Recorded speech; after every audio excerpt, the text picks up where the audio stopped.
Hey everybody, welcome to episode 28 of Canadian Herpetoculture Podcast. Yay! We didn't fuck it up this time. Surprisingly. Yeah.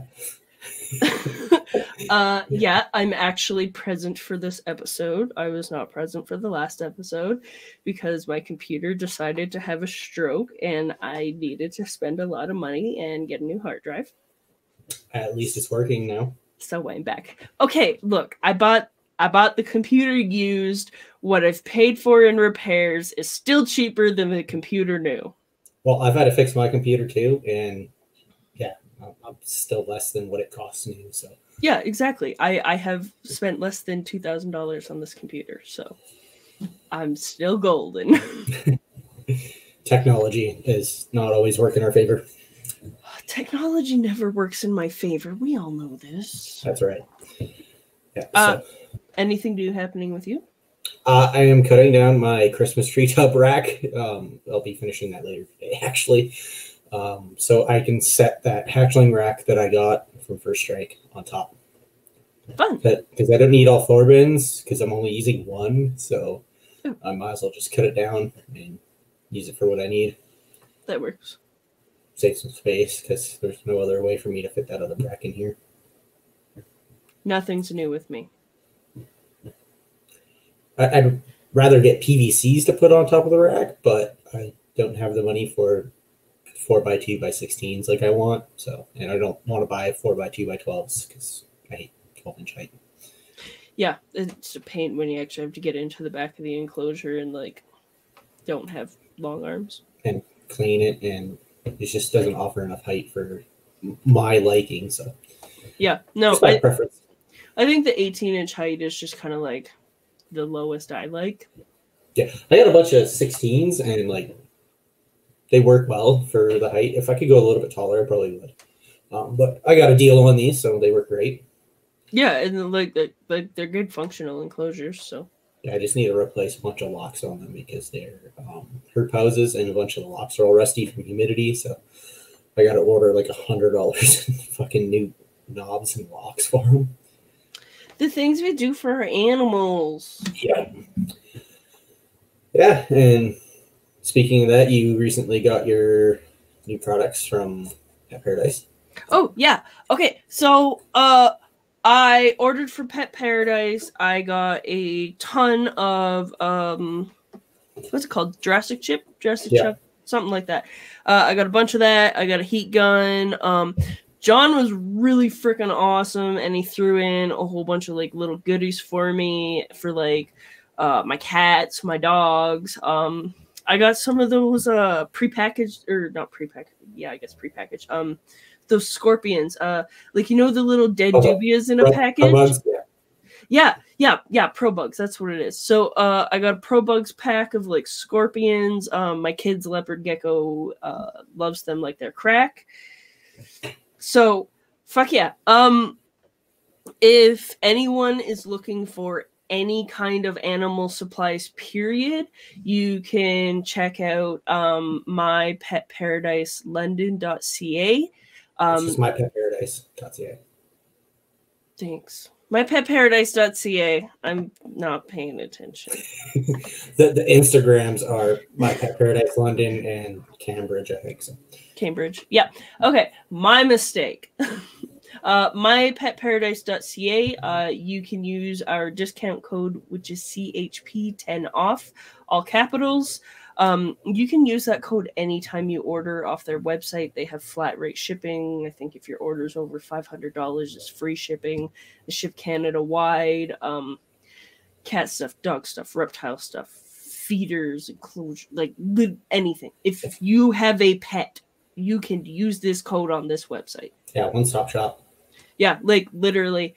I know that next time we order, we're probably gonna check out some dog toys and stuff like that. So yeah, I'm waiting for some other stuff that he doesn't have in stock to come in stock so I can do up my order. I want to order 100 pounds of cork. But I'm ordering 100 pounds of cocoa chip and fiber. So see, I ordered half that. I'm ordering. I got on my cart like 6 bricks of the cocoa chip, 3 bricks of the fiber, and 2 bricks of that other mulch that I wanted to try out. So, yeah, I'm happy with everything that I ordered. Like I've gone through all my Reptochip already. We redid all our racks with that, and everyone seems happy with it. I just wish they would stop throwing it in their water and making tea. that's why I'm buying like 6 bricks because it should be enough to do a bunch of changeovers when it comes time. Yeah, and then I'll end up ordering more. 3 did all our racks, so you know what I have for racks. Yeah, I think 1 brick does like 2 to 3 enclosures, depending how thick I put it. But I also mix it with some of the fiber too, so it gives it a little bit more volume. And I kind of layer it so the chip's at the top, the fiber's at the bottom, so it keeps the moisture. Oh, and it's actually bumped up the humidity in this room a little bit too, so Sweet. That's good. Like we live in Alberta. I was checking my like hydrometer. I think that's what it's called. Drier than a popcorn fart. It was 26% humidity. Like, I'm gonna get a nosebleed. I had to put a humidifier in my bedroom because I'm just so stuffed up because it's so dry. I also have a humidifier in my bedroom because I'm a little bitch. Mainly because I'm a little bitch. It's just because I'm a bitch. Let's interview our guest today. Yeah, well, we should probably introduce him first. Today we have Mac Lowe. He is a Canadian venomous keeper, and he's going to school us because, like, none of us are even allowed to own venomous unless you live in a cool place like he does. Anything from Saskatchewan west, you can't have anything. So. Welcome. How's it going? Not too bad. Right on. All right. Yeah. We did so much talking before this. Yeah. Like, tell us about yourself. Like, how'd you get into keeping? Period.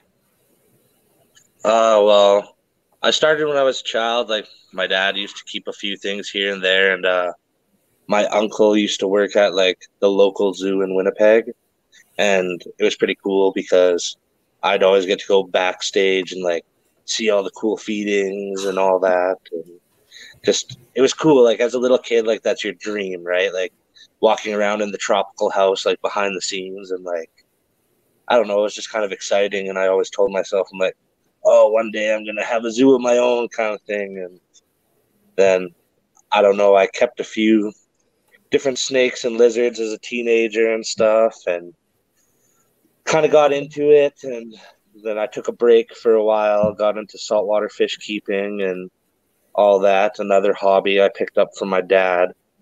And then I bought a house in a municipality far away from the city I grew up in, and I'm like, I'm going to get a rattlesnake. And I got my rattlesnake, and then I got multiple other vipers, and just kind of blew up from there. Like, for the longest time, I was still keeping, like, colubrids and, like, I guess a few boas. But then I just strictly moved away from all, like, colubrids and other things and strictly keep things that can kill me now. Hey, some of us like to live dangerously, so whatever gets your adrenaline fix, right? Exactly. Now, I think the most important thing to note is the big difference between Canadian venomous keeping and American venomous keeping. Definitely. We don't have government regulation on it. Well, sort of. Also in the States, it varies on state to state because there's some provinces where it's states, I mean, that it's just wide open and you can have whatever you want. But Florida, where it's really restricted, you need 1,000 hours per species. Yeah, per family, yeah. Which I think isn't a bad thing, you know. Oh, no, it's not bad at all. I'm always... admittedly, I don't know much about like the Canadian venomous community, but I'm always blown away that there's no the places where you are allowed to keep them. I'm amazed that there's no, you know, rules and regulations beyond don't live where they're illegal.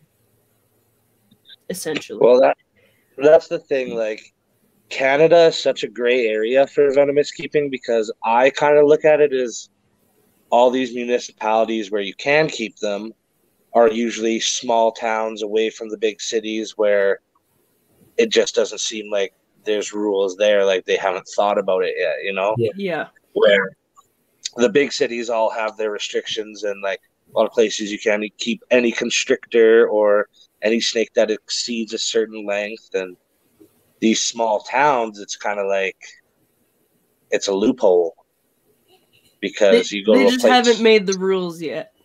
Exactly, right? And that's why, you know, I don't really advertise the municipality I live in because I don't want the rules to change.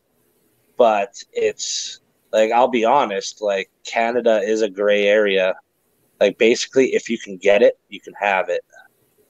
And that's where it's hard because in the States, there's pet stores that carry venomous animals. And Canada, you got to know somebody that knows somebody to get something in and how they get it in. Like, I don't know how half my animals come in, but they're here. Nobody's breeding them. So most of them are either bought, like, most of them are imports from like other countries, but I don't know how. I don't know the logistics to like. I personally the couldn't bring process them in. of importing venomous snakes. Exactly. Like I've tried to do research about it, but like because I thought, oh, maybe I'll save myself a penny or something, but I can't do it. It's a logistical nightmare. I know that. Yeah, and like I bet you there's all being kinds a high of school extra paperwork. dropout doesn't help. Yeah, because my wild caught importer, he has a fuck of a time trying to get some stuff in, but he's also trying to get some CITES stuff in, so CITES too, so he has to wait for permits and all this other crap. So it's a big pain in the ass for him to get stuff, but while a lot of the venomous stuff, it could be potentially labeled differently on the lists, and then when it gets here, people are like, hey, I know what this is. Oh, yeah, well, that's the thing too, right? Like, you never know what they're going to label it when they're sending it across, and just hopefully somebody doesn't open that box and get bit, right? That's scary. Oh, it's big time scary. It's like, I don't know. It's such a weird market, like, because I don't find anything wrong with keeping venomous. Like, you know, if you're responsible and do it right, then by all means, but it's a weird process to like kind of get into. Like before I like got into the whole internet thing, like you don't know anybody keeping venomous animals. Like I didn't know anyone keeping venomous animals until like me and you started talking, basically. Like I knew people with rear-fanged animals. Like I knew lots of people with rear-fang, but I didn't know anyone with like a single true venomous species. No. Like, and then I saw you unboxing Gila Monster, and that was it for me. No, and like, yeah, they're super cool, and like, it's weird because in the States you got to have proof, like who you bought your Gila Monster from, and like how it was bred, because they're a protected species, right? Yeah. But then in Canada, like I've like had a few of them now, and I've never once got a piece of paperwork that tells me like, oh, this comes from here or there, and like how did they come to Canada? You know, like where did they come from? It just seems kind of like a really unregulated industry that we just have. It really small as well, so probably isn't bringing a lot of attention. Yeah, I know some people who do sell venomous. I know I've heard of some people who sell venomous that they're pretty cautious about who they sell to, and they want to make sure people that are getting them have the experience. And if they don't, they give them some mentors to go to. So that way it's not just like, here's this venomous snake, don't die. Well, that's the thing, right? Like, especially in Canada, because like the hobby for venomous is so small, the likelihood of finding a mentor, especially somewhere close to you, is like maybe 1 in 1,000,000, you know, like Yeah. it's hard to find them. And like a lot of the old timers that like kept venomous and stuff, you don't know they keep venomous. Like they don't tell nobody. Like they're too afraid to let anybody know. Yeah. And like if there is any old timers watching right now, like even me saying about the whole like gray area of it, man, they'd probably be mad at me right now, you know, like, but realistically, like it's becoming a bigger hobby a little bit now. I'm more interested in it anyways, like finding a lot more. And it's like, you know, most people that are into it now are in between like say 20 and 40, right? Well, the reality of it is eventually they will catch wind of it and they will start making rules about it. But if the community already has rules implicated in place that make sense and are based on like fact and stuff like that, and they approach those government organizations, the community actually has a chance to have their voice heard and like have the rule like help develop rules, right? You know, of course, yeah, it's a gray area. I think all of reptile keeping in general was a gray area for a long time, but like times change, unfortunately. Yeah. You know, there's lots of stuff I'd love to be able to have, but I just can't. Oh yeah, and like the internet's the thing that's like making everything move so much faster now. Like back in the day, people used to read like classified newspapers, and there'd be like a ram snake in there here and there, right? Like something weird you haven't heard of, and like it's like, oh, that's neat. I'm gonna get this, or this guy knows a guy that owns a zoo or something, and he brings in animals from so and so. You know, like it's almost like a freaking Tiger King mentality, like the whole, like the dark side of reptile keeping type thing, like. But everything comes though from somewhere, right? Yeah. Obviously, you guys aren't doing the worst job at policing your community. When Brandon and I were researching for our Venomous episode with Steve Snakeshoery down in Louisiana, is that where he's from? Brandon was looking up some like venomous bite facts in Canada, and didn't you say that like only 4 people had been bitten from like died from venomous snakes in Canada? Yeah, from native species. From native species. Okay. There's nothing that I could find on captive species. So. See, and that's the thing too. Like, but I don't know. Okay, a couple years ago, that guy's snake killed his nephews. Allegedly. In what was that, Ontario? Something like that? New Brunswick. Okay. Why did I just forget where I was going with this? Okay, that made the news, right? Everywhere. You think if someone has venomous species in their house, gets bit, and dies, that's going to make the news.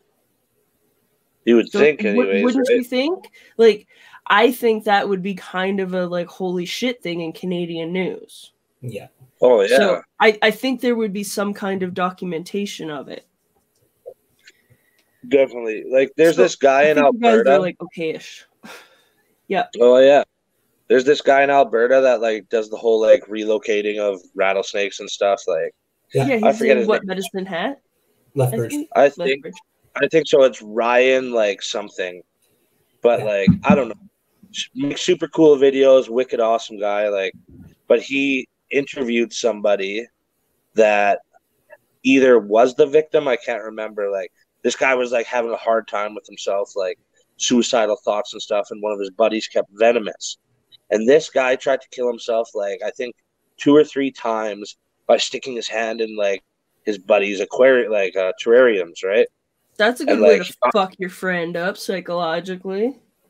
Well, yeah, that's the thing, like, because he got bit and then went to the hospital, and then he got bit again and went to the hospital, and it's like, he lived both times. I don't know what species of snake it is, but it's one of those things where you think, like, Canada, if anything, would like have like anti-venom for like rattlesnakes, like crowfab stuff, right? Yeah. And because we have native species in Canada that rattlesnakes, but I don't know, like for a lot of the African stuff, like there's not even anti-venoms for a lot of the African species of snakes, right?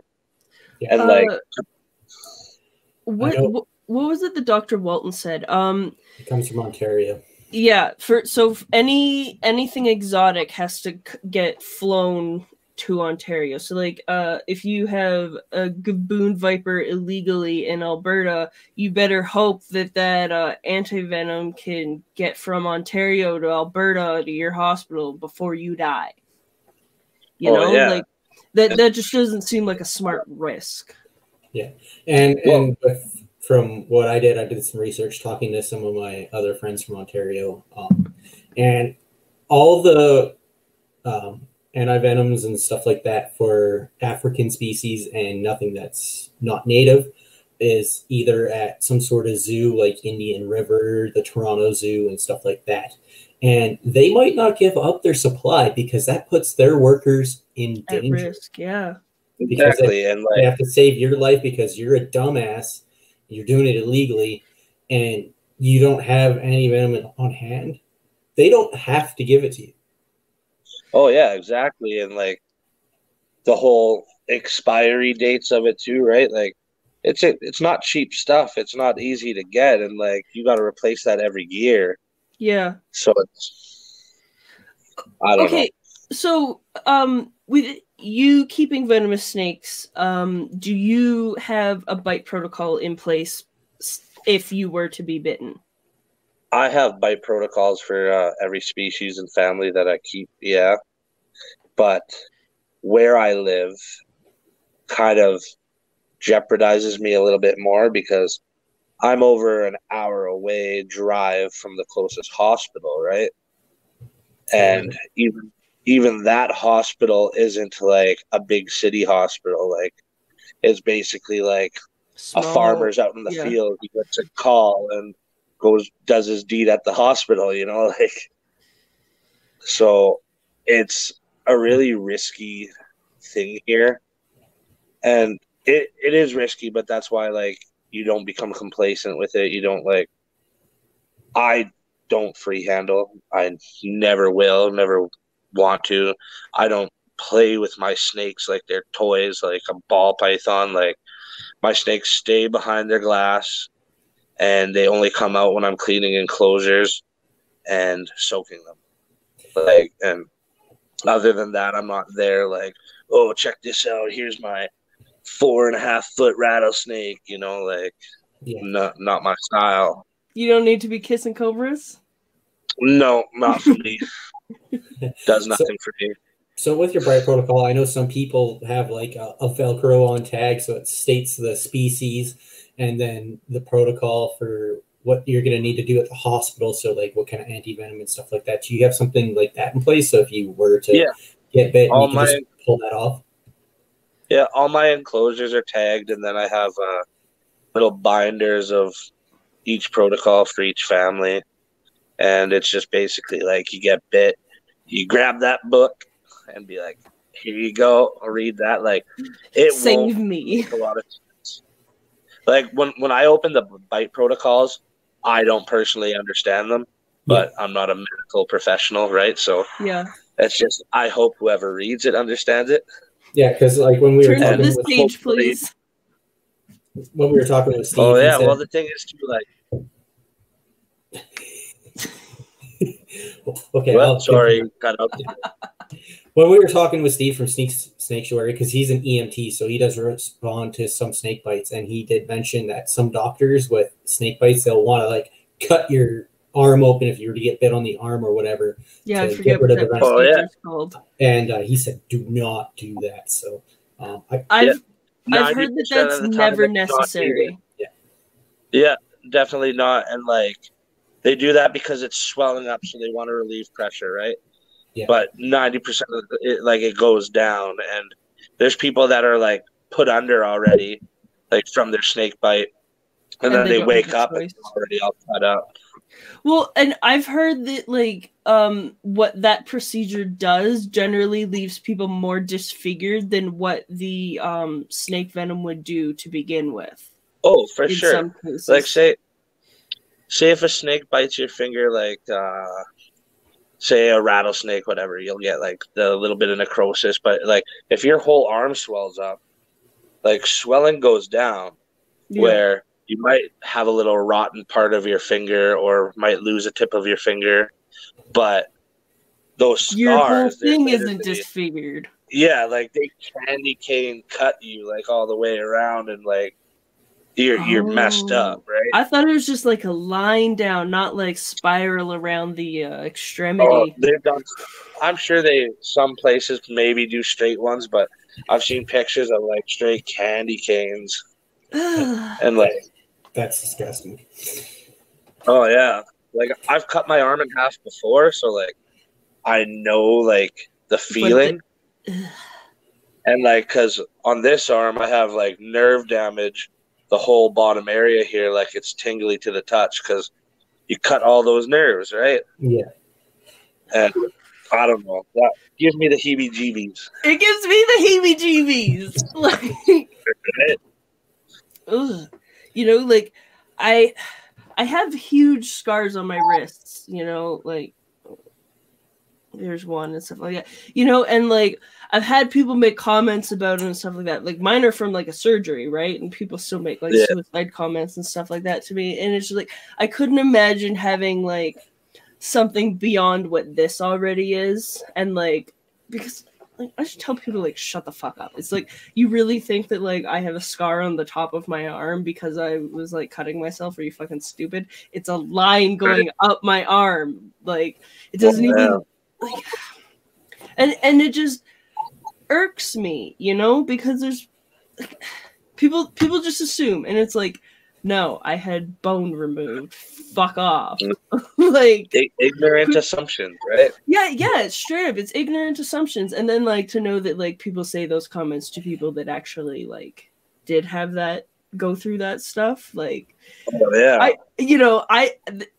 I was never suicidal, and I know how much it pisses me off when people make those assumptions. So like I can only imagine like how people actually in that situation feel, and like people are just so judgmental. So like if you could save yourself from like having your arm fucking mutilated or your leg or whatever, say no. Yeah, definitely. If you got the chance, say no. Yeah, definitely. I follow a couple of pages on Facebook where there are snake bite cases in Africa and India, and there's some crazy shit for the documentation that goes on there. And it's insane because a lot of those places they're 3-4 hour drive, 6 hour drive from the nearest hospital. So a lot of those people they're amputating anyway. Yeah. Oh yeah. Well, in those cases, they'll be amputating to save their life, and to stop the venom from going throughout the rest of their body. Yeah, because a lot of those cases are necrosis bites. So eventually, after like 3-4 days, I've seen some legs where like the muscle tissue's just gone, the leg is black, and they're like, there's nothing else we can do. The rest of that leg is gone. Oh, here's your content warning, people. This episode could be gross. Well, snake bites from venomous animals are not pretty. So it's just a matter of fact. They have evolved to be like that, you know? Like, well, they evolved that way to help them digest foods and defend themselves. So. I was watching a video on YouTube, and this guy... I think he's an Australian keeper, something like that. I wish I could remember his name, but he took his venomous snakes and he got them to bite like frozen thawed rats in like the stomach area kind of thing. And he left. So he took a rat that wasn't bitten and then a rat that was bitten by like different types of venomous snakes. And he left them for 3 days. And then he came back and cut them all open and like showed what they looked like and how like certain venoms like liquefied organs and some just made the animal like hemorrhage out into the body cavity and stuff like that. And like it was really, really interesting and gross, but like cool to actually have like to be shown visually how the venom actually destroys the body. Yeah, there's a lot of people that'll do that with blood too. They'll like either take their own blood or like from a dead animal, and then they'll put venom into it. Yeah, and you'll see it all clot up or like get really thin, and like some even turn into like a straight jello. Like they'll pour the blood out of the cup and it's a chunk. Yeah, it makes me gag too. It's absolutely amazing that these animals have evolved these capabilities, but like at the same time it's just like all you can say is wow, you know. It is absolutely like biological warfare, you know. Oh yeah, 100%. And like look at spitting cobras. Like they'll spit like basically a couple meters into your face and like target your eyes, and they're good at it. Well, yeah, they don't miss. No, not very often. And like, but then there's animals like mongooses and stuff that can like go eat these venomous animals. Bites. Yeah, it's crazy. They get bit and then like they kill the animal and they eat it and they just go sleep off. Just walk it off. It'll be fine. Yeah, they'll sleep for like 3 days and then they wake up and they're fucking rock solid again. Yeah.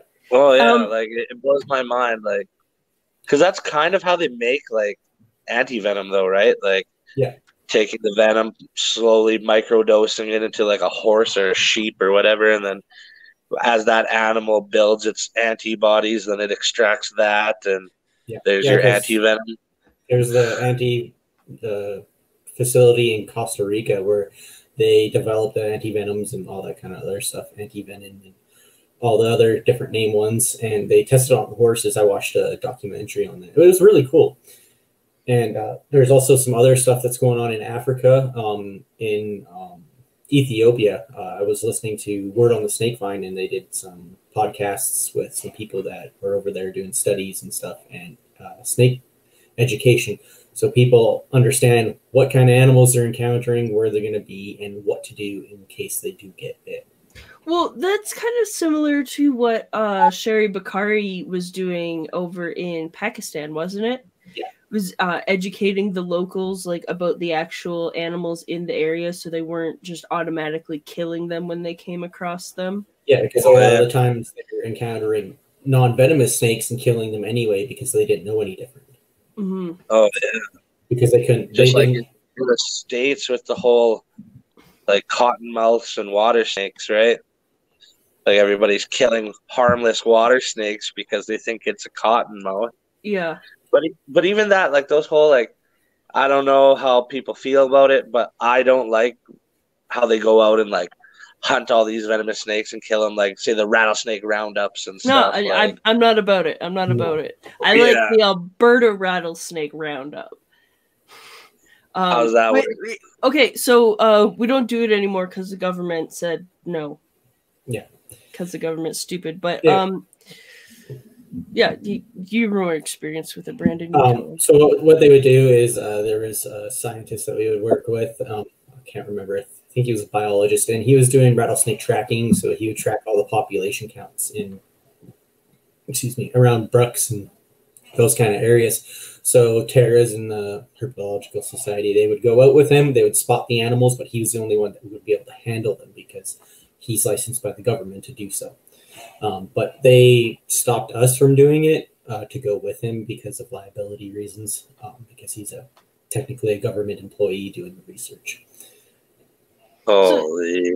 So like we would just be visual spotters, but you know, it was a cool learning opportunity. Oh yeah, and for something good like the conservation of an animal instead of killing them. Yeah, exactly. So it would be really cool if we could get like some kind of liability insurance to be able to do that again, because like I know I missed going on every single one since I joined the hobby, but I want to go. I wanted to go, but we got canceled that year. So, but like Terrace does have liability insurance if something were to happen, but it's just the government didn't want the insurance company to sue them. Oh, So it's just that whole legality behind it, which is they didn't want to deal with it. So the easiest way to deal with it is by not dealing with it. Exactly. Just saying no, only this person's allowed to do it, and that's that. So that's crazy. I don't know. I think that would be neat. Yeah, definitely would. And like it provides inspiration for the newer generations too, you know, like if I went on that, you watch me go headfirst into like joining a university and taking some biology courses, you know? Like oh yeah. And like you develop like a respect and an appreciation for the animals too, right? Yep. Well, you know, we don't have too many opportunities to encounter these animals in the wild, you know, and to have a trained professional with you there as well. Yeah. So. And a lot of people, the general public, they don't get to see these animals. And until they see them in person, they see them on TV and they're like, oh, that looks cool. But until you're face to face with an animal, not necessarily venomous snakes, but some of the other species that you are able to handle and stuff, it gives a person a new respect for these animals. Definitely. Oh, yeah. Well, and like, it's a great opportunity for people that are like, you know, maybe scared of these snakes to learn that they aren't going to harm you unless you go and fuck with them. Right. You know, like I've encountered countless rattlesnakes in my life, you know, as a child hiking out in the Badlands and stuff like that. And I was always taught to, you know, view them and appreciate them from a safe, different distance. I never, you know, had a stick and was trying to manipulate them or anything like that, just because I'm good. I can see you, you know, it's good. Like I can appreciate your beauty and I can really appreciate how much you can fuck me up. All right. You know, I've been trying to get like one of those like super awesome like $1,500 cameras with like crazy macro zoom so I can like go herping and like get like the detailed HD like close-ups of some of these reptiles because like that'd be awesome, right? You can see the definition in their eyes. Exactly, right? And like from a safe distance, like, oh, I'm 15 feet away, but you can count in scales kind of thing, you know? Like, yeah. It would be neat. Definitely. I think that's something that like all captive herpers appreciate is like the people that can go out and get those like real shots of them. Like, oh no. I love the professional pictures I see on like Instagram and stuff like that of people like herping out in the wild, and just, my mind's blown. And it's like animals that I keep in captivity, they don't even compare to these animals that are actually in the wild. Like, same species, everything's the same, but they just look so much more amazing in their natural setting. Exactly, and that's always like, you know, like bioactive keeping and stuff like that for me, it's the funnest part about keeping animals because like you're trying to replicate like their natural environment as much as possible, right? And like seeing them like I've got a few cool pictures, I'd say, where it's like, yo, that snake looks like it's in the wild right now, right? But I was the same way when I used to keep saltwater fish and coral, right? Like, you're always trying your hardest to, like, replicate their environment. Yeah, absolutely. And, like, you don't even have to go full bioactive to do that. Like, I think as long as you're trying to replicate some type of their natural environment, you're taking an extra step as a keeper that like your animals not to fuck. You guys all know the word I want to say. Anthropomorphize. Thank you. Not to give them like emotion or anything like that, but like they appreciate it, not appreciate, but like feel more secure. Yeah, they're gonna feel secure. Oh yeah, you know, comfortable. You're gonna make them curious about new things. Like Brandon gave me the idea of putting snake sheds in different animals' enclosures. I threw a snake shed in my monitor's enclosure, and you can see the wheels turning in his head. Like, oh yeah, just to be able to watch your animals like try and problem solve it is a really, really cool experience because so many people just treat them like dumb animals, right? Like, reptiles aren't smart. I would kind of beg to differ. Like, well, the thing is, intelligence comes in different forms, and just because they're not smart like humans doesn't mean they're not smart. Yeah, like my Pilbara monitor, he absolutely problem solves. I'll take food and I'll hide it in his enclosure, or I'll put it at the very end of this really thin branch, so he has to figure out how to like place his weight to get that little piece of food, right? But you can watch him thinking it out and trying new things and be like, oh, this isn't working, or it's something I think a lot of keepers don't actually get to experience until they take their keeping to the more naturalistic level. Exactly. Like, I know a lot of people that even keep Venomous, and they're doing the whole newspaper with one hide box and calling it a day, right? And, like, sure, it works, but, like, honestly, I don't want to look at that. Like, if I'm going into my reptile room, like, you're not going to see a piece of newspaper with just one little black hide box. Like, yeah. Because, for one, it's boring to look at. For two, it's boring for the animal. Like, you want to give them, like, especially, like, animals in the Bittis family, like puff adders and gaboon vipers, like, they're a camouflaging snake. Like, like, you throw some leaf litter in there even. Yeah. And they're, boom, you can't see them. Like, even, like, one of my bush vipers, like, one of my squams, like, when I go to feed it, I'll spend sometimes, like, 15 minutes looking for it, and it's literally perched up on a branch by some leaves or something, and I just don't notice it. Yeah. And, like, that enclosure isn't big. Like, it's got plants in it and stuff, but he's not even hiding under leaves. Like, he's literally perched up on a branch, and I just don't see him. He's right out in plain sight, but he's so camouflaged. Yeah, and it's like, that's cool being able to do that, right? Like, I don't know. It makes you feel good as a keeper because you think that your animals are appreciating it too. Like, they're hiding the way they would in the wild. Like, on a piece of newspaper, like, they can't really do that. It can crawl under it if it gets the edge flipped.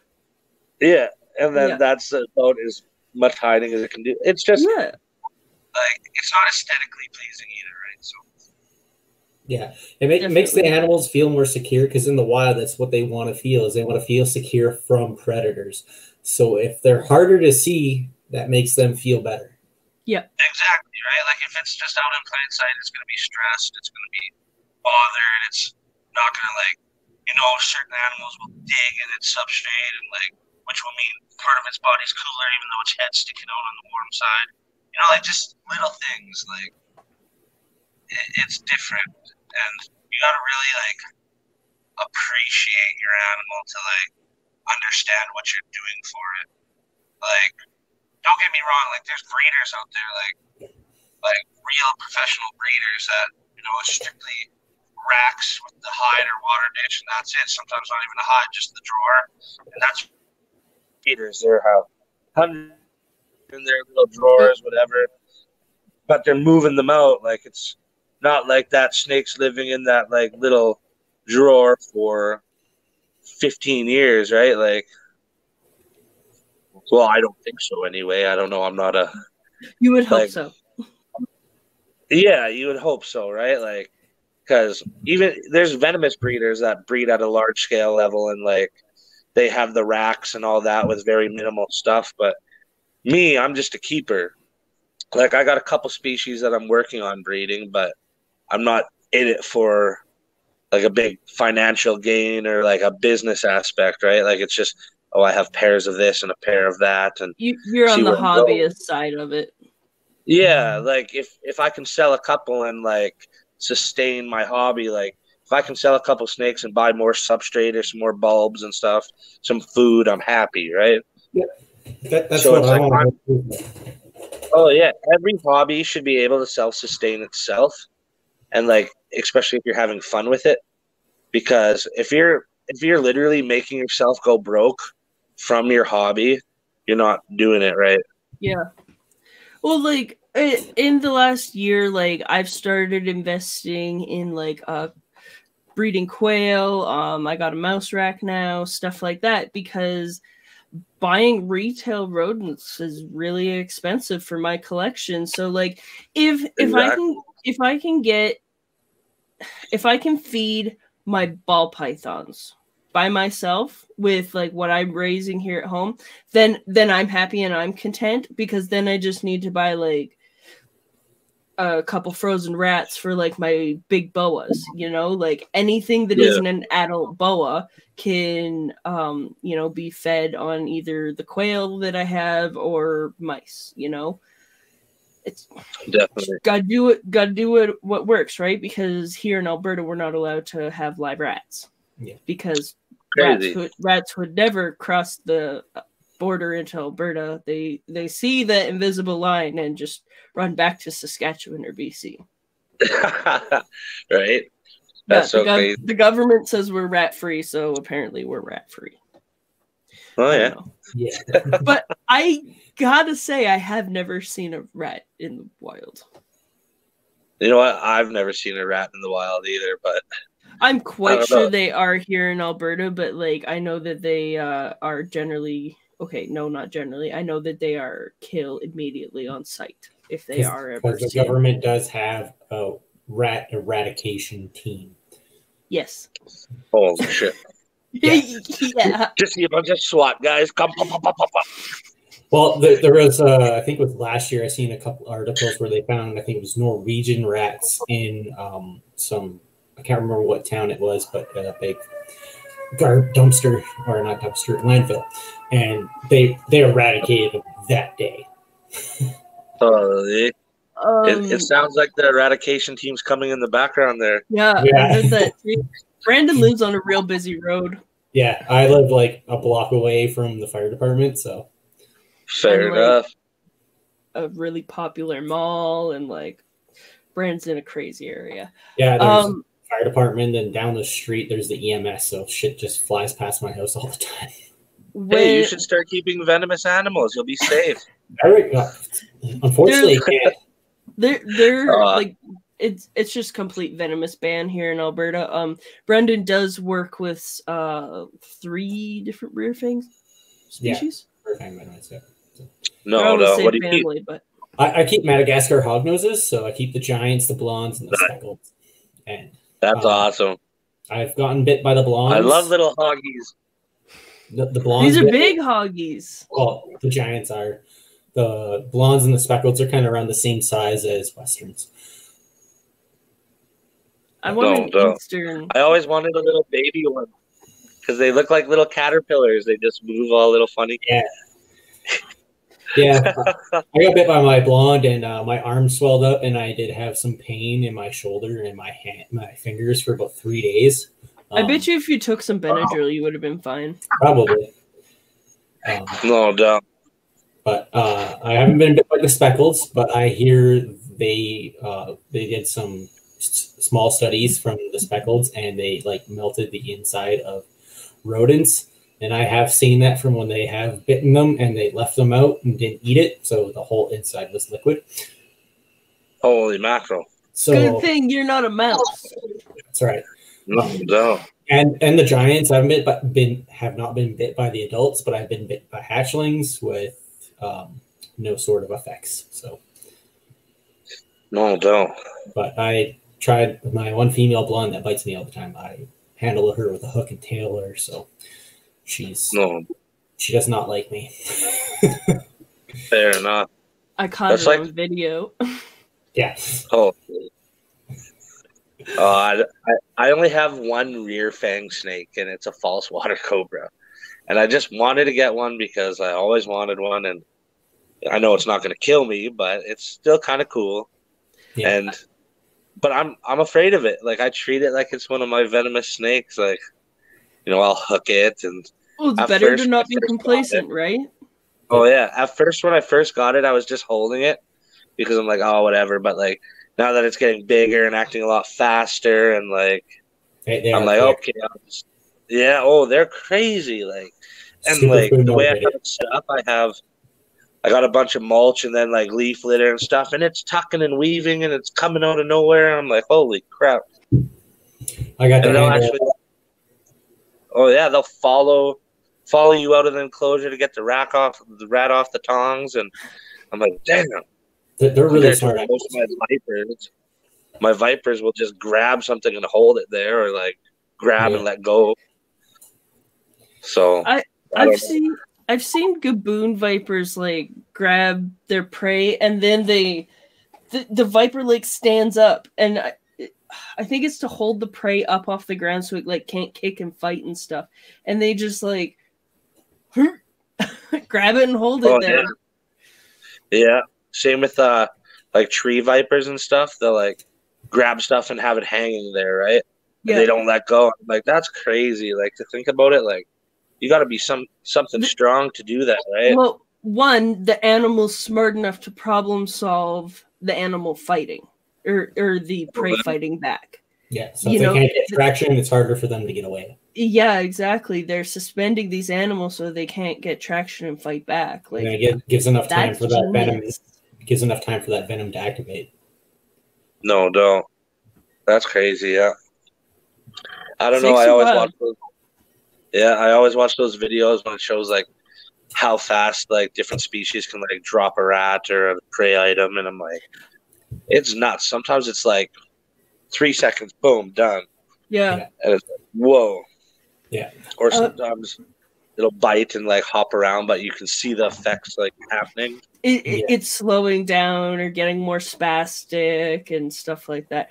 I've watched a lot of the videos on YouTube, just venomous feeding, stuff like that. How the different types of venom affect the prey differently, and it's wild. And like, it's really interesting how fast acting it is too. Even the slower acting venoms generally take their prey out in a minute, minute and a half, kind of thing. It's still like, that'd be a rough minute if you were that mouse, but for us, we perceive it as a pretty fast transaction. Yeah. Oh yeah, right.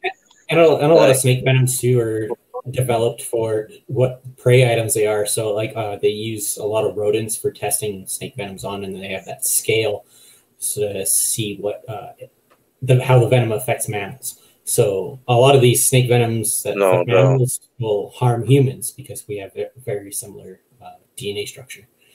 And then there's also a lot of other venoms that are more potent, but they're developed for amphibians or other types of animals. So it doesn't affect us too much. Yeah. So Venom's wild. Like, it's just wild. Yeah, I listen to a lot of Word on the Snake Vine, so all these other smarter people that know what they're talking about, I kind of learn a few things here and there. Oh, back froze. That is not a good look to freeze on.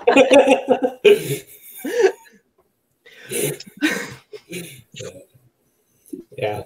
If people want to learn more about venoms and like some of the scientific studies, Word on the Snake Vine is a really good podcast to listen to. Like Dr. Fry's been on there, and a lot of other very smart people who do a lot of studies. Hello. You're back. You're back. Okay. We had that beauty shot for freeze on us there, so. And we lost him. He must have hit a button. That's okay. He can click the link and join back. Yeah. Yeah. Yeah. I'm interested in what kind of setups he has and like how his snake room or facility works. You got it? Yeah. Okay. There we go. Hey, sorry, everybody just got here and everybody hopped on Wi-Fi right away, I guess. So It's always how it goes. So I'm curious how you keep your snakes and stuff, because like I know some places in the States you're required to have a locked room and another door in order to get to them, and then locked enclosures. Yeah. So I go off their guidelines. Like all my enclosures are locked. My door is locked. It's an escape-proof room, and yeah, like there's no chance of anything happening. Like, just set yourself up for success. Oh yeah, like there's no reason not to, right? Like, why would I want to, like, for a $7 lock, like, why would I want to jeopardize either me, myself, the hobby, or like my dogs even, like. Yeah. So are your Venomous kept in your house, or do you have a separate area for them? Well, I bought this house a few years ago, and kind of with the sole purpose of like converting the whole house into like almost like zoo enclosures, because it's like technically a 5-bedroom house, like, and it's just me. So it's there's 3 bedrooms on the main floor, 2 bedrooms in the basement. So they're in the farthest bedroom that I kind of converted, but I'm actually thinking of like I still want to do like the whole house into zoo enclosures, but you know those like little like kind of like mini house things they sell outside of like Home Depot or Rona, like it looks like a tiny. I want to get one of those. You also could get one of those like work site trailers where they the Atco. Yeah, the Atco trailers. You can pick those up for like $3-4 grand. Yeah, exactly. Get the whole thing and outfit it for exactly what you want. Exactly, and that's the thing, like, because the way I have it set up now, like, all my animals, they're safe. Nothing can happen to them. It's all good. But at the same time, it's just I want more space, right? Because like as time goes by, I'm like getting more. I'm changing things up, upgrading enclosures, all that, and it's like if I had a big trailer or something like that where I could just do everything, like, because 1 bedroom isn't enough, especially like, you know, I will eventually maybe want to get back into some other types of snakes, like some larger colubrids and stuff, and it's just, I don't know, like, I have such a vision because, like, literally I want to do, like, my whole walls of my house, like, spray foam to make look like rock and all that, and, like, big pop-out enclosures, you know, like, because the town I live in, I bought my house for very cheap, so it's not a complete loss to just make it into a zoo exhibit. Yeah. And I think it would be badass as hell, too. Oh, absolutely. Yeah, there's lots of options out there. It's just how much money you want to spend, how much time you want to put in it, or if you want somebody else to do it for you. And all that oh, exactly, right? And, like, the thing about me, like, I'm a construction worker and a firefighter, so I have a bunch of friends in different trades that, like, if I wanted to, I could build a house with just friends, right? From plumbing, electrical, flooring, drywall, roofing, everything, right? So it's one of those things where it's like I have all the people I need to do something like extravagant. Yeah. And like one day, like there was an episode on like that, like Dave or Dav Kaufman, whatever his name is. Dave. That guy that's like, "What's up, Rattlers?" You know, like that guy. Yeah. And he was somewhere in like Europe, and he went to this like weird guy's like reptile house room thing, and like all the walls were done up. Like this guy even dug his basement out more and put brick and rock everywhere, and like they had a bunch of like crocodile monitors and a bunch of large monitors and stuff. Yeah. I know what video you're talking about. That I believe that was Renskate. They breed a lot of tegus and stuff too out in Europe. If it's the right video that I'm thinking of, but yeah, they had like it's a kind of like a brick house, and then they did all these like big enclosures and stuff on them. Like one of the air ducts was a bazooka. Yeah, it was. Yeah, that's the one. Yeah, like I thought that was so cool. I'm like, yo, I would do that 100%. Yeah, they epoxy everything. Everything's all watertight, plumbed in, drains and everything. It was really cool. Oh yeah, and like that guy just looks like he didn't give a shit either. You know? He's like, yeah, I did this. I used all my time. I got drunk. I did this, and like I'm like, yeah, man. Like I'm like, that's cool. Like he spent like a year or two building an enclosure, and then he got the animals for it. Yeah. Yeah, that's awesome, and like that's the way to do it, right? And sometimes there was like trap doors in the floor where you could open them up, and the animal could go to another room. Yeah, another enclosure for like breeding and stuff, and like to go lay eggs like underground and stuff. Yeah, that's wild. It was super cool. I'm gonna have to go look up that video. It's called like craziest reptile room ever, or something really basic like that. We had him on the show when we first started. No. Well, he even came down to Manitoba, I think, one time, and like linked up with Steve to go to that. The Narcissus dens, yeah. Yeah. So The guy makes his rounds. Like, I don't know him personally, but he makes his rounds. Yeah, he does. I've seen videos of him in like damn near on every continent. Right? And it's like, man, like, I want to do that. Like, what's this guy do? Like, work for El Chapo or something? Like, how's he have this money to just go everywhere? Well, I was actually listening to a podcast he was on yesterday. And he has like contracts with like Zilla and all these other people. So he gets X amount of dollars and he has to make X amount of videos in order to meet these contracts. And he was a filmmaker, so he's definitely well off. And he has also some other businesses and stuff. Apparently he's starting up a publishing company and some other things. So that'd be cool. He has ways to fund his stuff, and he breeds animals, so that kind of pays for his bills, and then his other things kind of just pays for his expenses to travel. He's doing it, yeah. Probably has sponsorships out the wazoo. Well, I think he's had Zilla and Rainbow Mealworms for like 4 or 5 years now for sponsors or something like that. So. Those are both good sponsors. Yeah. Totally. See, I knew a guy that was like that for breeding bullies and pit bulls and stuff. The guy just had sponsors like, yo, we'll feed our dogs your dog food, blah, blah, blah. And then they'll give them a bunch of stuff, money to travel, go to dog shows and all that. And I'm like, that's cool. Yeah. Well, if you can make your passion your career, you won life. Yeah, exactly, right? You won.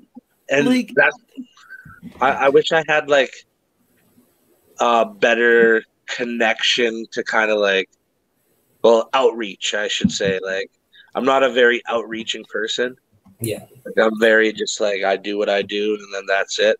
Well, you seem kind of shy. Yeah. A lot of these people like Dave and stuff who are so in the line of what they're doing now, nobody's really seen the struggles that they had to go through beforehand to get where they are. Everybody just sees the final product. The success. I think Dave told us he had what, like 6 shows previously, like, or he rebranded 6 times or something like that. He's like, done Herpers TV. He's done a lot of different things, and like it takes a long time to build up that audience, especially on YouTube and stuff like that. And yeah, exactly. Like, you know, like everyone literally starts somewhere. Yeah, you start from the bottom and you work your way up. And the other thing is, too, is you got to invest into what you're doing. Is that a puppy? That's a kitty. Kitty. It's a black kitty. Oh, it's a little black kitty. Yeah. But yeah, you got to invest into what you're doing. So then, like, investing in good video and audio equipment so people pay attention to you. And, like, you're not just cheaping out doing the bottom line and whatnot. Exactly. Well, yeah, like listen to our first couple podcast episodes, and then listen to us now. Yeah, I don't want to. Terrible. It's terrible. Well, yeah, like, everyone improves slowly.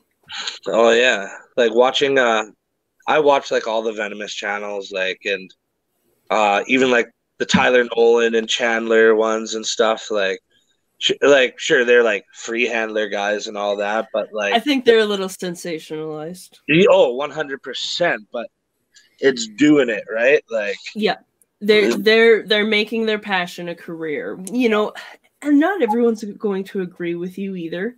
You know, like I do like the informative parts of like Chandler's channel. Like, I do like I like that aspect, but like him just grabbing a 15-foot king cobra makes me fucking nervous. Yeah, it's like there's no need to do that either, right? Like, it's like you don't need to do it, but like I guess that's the clickbait and wow factor of it. Like, absolutely, like people aren't going to go holy shit over nothing.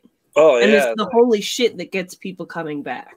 Because I can sit in my reptile room and like hold the camera up to the enclosures and be like, oh, check out this Mexican black-tailed rattlesnake in its enclosure. And it's just boring, right? People would be like, oh, yeah.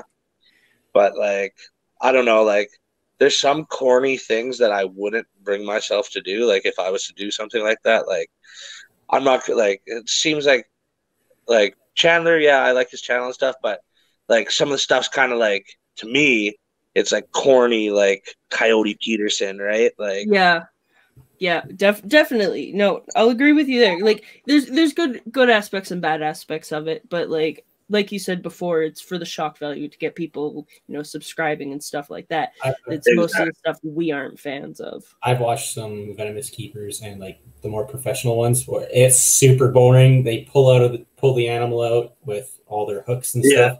Like Viper Keeper and Venom Central and stuff like that. Like it goes into a bin, a garbage can, or whatever it is, some sort of secure location while they're cleaning the animal's cage. And then it goes back into the cage. That's it. It's super boring. Or there's the people who have like the venom-proof cages and stuff where the animal goes into this transfer box, it gets locked in there, it eats its food, and they clean the cage, and then they open it up, and they had no touching of the animal at all. So there's pretty much zero risk. No.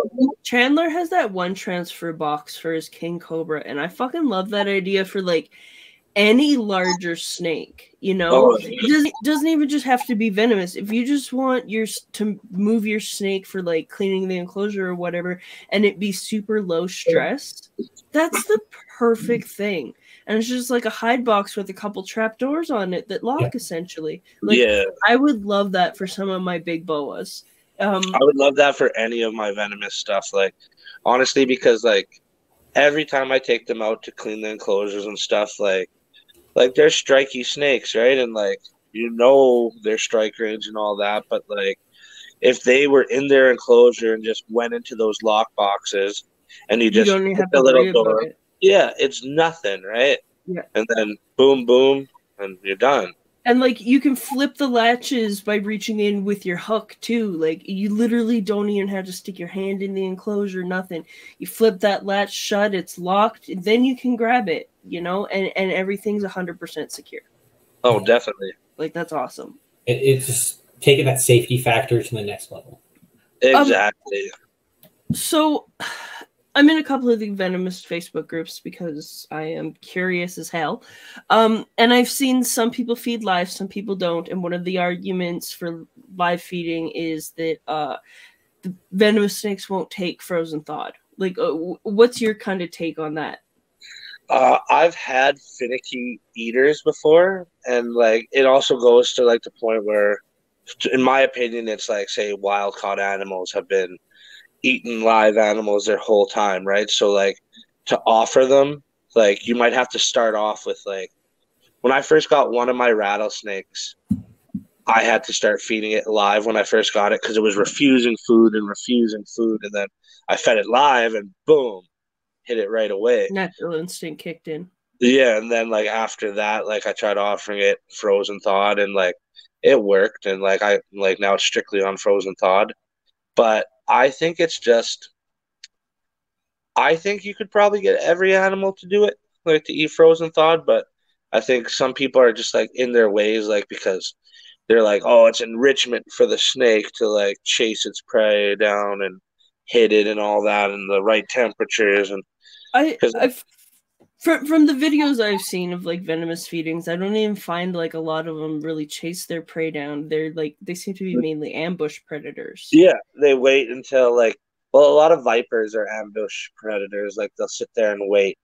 But like, say you have a hungry cobra or something, that thing's gonna like.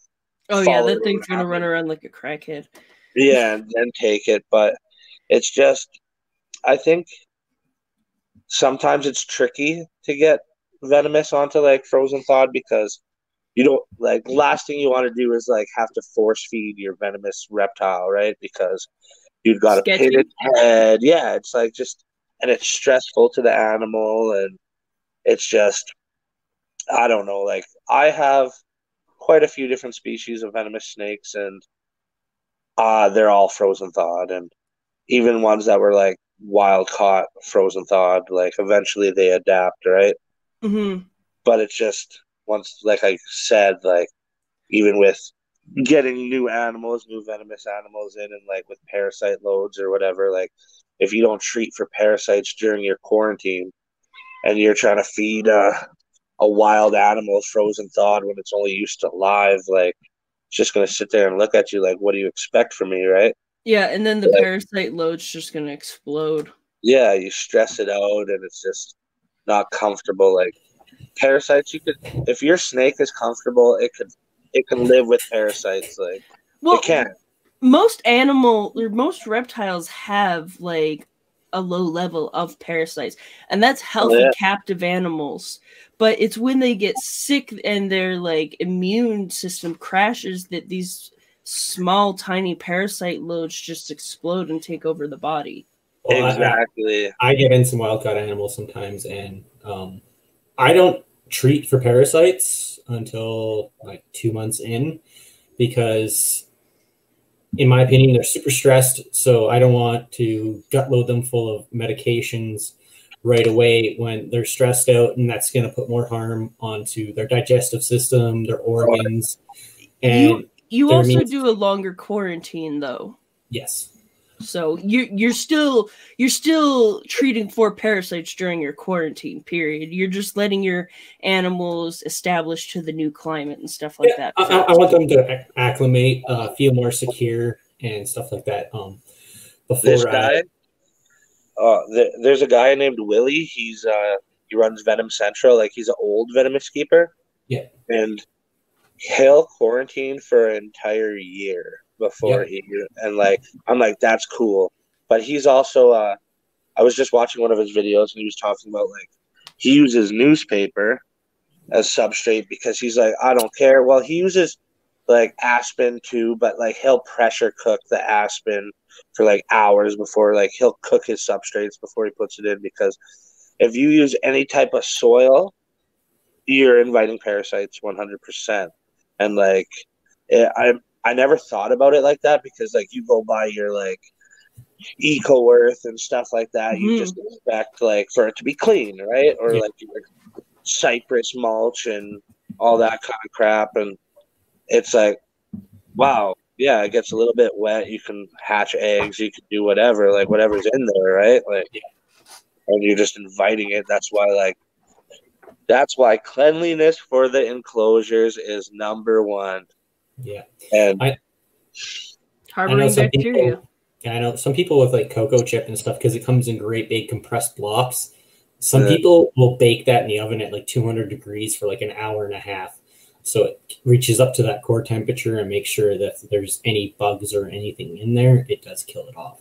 Well, like thinking about it, like I just not even reptile related, but you know, you'll buy a bag of soil for like your house plants or your gardening plants or whatever, and you have your house plant, and all of a sudden some random thing sprouts out of your soil. Oh yeah. If those kind of contaminants can get into the fresh bag of soil that I've never opened before, what else is able to get in there? Oh yeah. Well, fresh bag of soil comes out from this dirt pile that's out back. They screen it through a machine, and then they put it in a fucking bag. Oh yeah, exactly. Like even like say when you set up a really humid enclosure, like say if you're keeping dart frogs or stuff like that, or you have young tarantulas where you need higher humidity, and so your soil's wet and you're sprouting all those little mushrooms. Like mushrooms come out of nowhere, and it's like, well, obviously, like, and like you were saying, house plants. If you dig into that big pot of house soil, you'll find little grubs in there, or little bugs, and I find like you can get mealy bugs in your plants, which I think is like a type of isopod, you know, and like you just get that sometimes, and it like it's an infestation. Like you know, I don't there's always going to be microorganisms and spores that we can't see with the naked eye in these substrates. Doesn't, to a certain degree, if we're baking it for fucking 4 hours at 250 degrees, it's pretty much going to kill everything off for the most part. But there's still going to be things that come up. And a lot of people want to keep things sterile as much as possible. So that's why they do newspaper or the craft paper and stuff like that. Oh, yeah.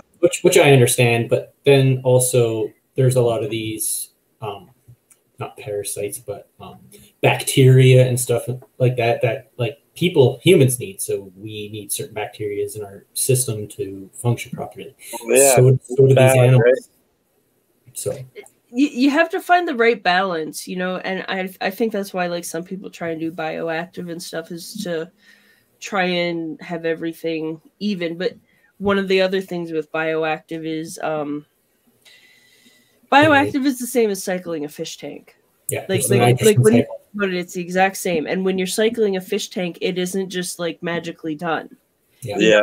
You have to constantly test the water, make sure you're not having ammonia spikes, nitrate, whatever spikes, you know, because those will kill your fish.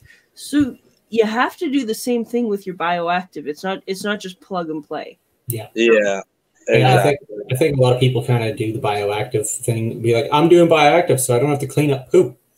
And that's not necessarily what happens, because yes, the plants and some of the bugs break down things, but there's also leftover things that that the bugs leave over because they have to poop too.